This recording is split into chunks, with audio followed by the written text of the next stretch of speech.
So I thought I'd just share some tips. I've read a lot of different things about crate training, and look, this is just my tips about what's worked for me. It may not work for everybody, but just very quickly, the setup. I keep the crate in a quiet room. I know I've seen lots of things about bedrooms, living rooms, main thoroughfares.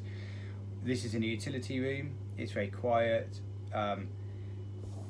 This is where she sleeps. It's pretty dark. I haven't got a cover over it. I have essentially sort of 3 walls and a roof on it. So it's relatively dark. There is a window in the room as well.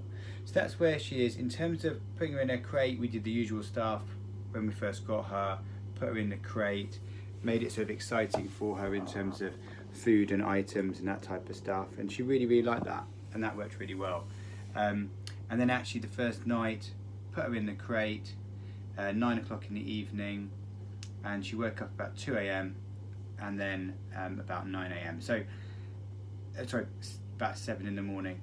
And we just took her out for a wee and brought her straight back into her crate. So she just knew, if I bark, I go back into my crate. And actually now she takes herself off to her crate. She's sleeping really well through the night from sort of 9 till 6 most days. And during the day, like now she had breakfast, she's back in her crate, and she just goes in there for her little haven. I leave the door open. So anyway, that's what's worked for me in terms of both location and just her enjoying the crate really. So nothing more flash than that.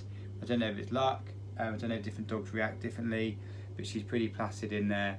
She enjoys being in there. We left her there for about an hour and a half yesterday on her own for the first time, and she's 9 weeks, just at 9 weeks old. So she stayed in there for an hour and a half on her own yesterday. During the day, also leave her in there as well. I kind of just leave her in this area, let her go in her bed. So she just gets used to it. So it's sort of a nice haven place for her really. So anyway, yeah, I thoroughly recommend them at the moment from my perspective, working well. So anyway, I hope that's a quick hint and tip for you, and hope you get on really well with your crate training as well.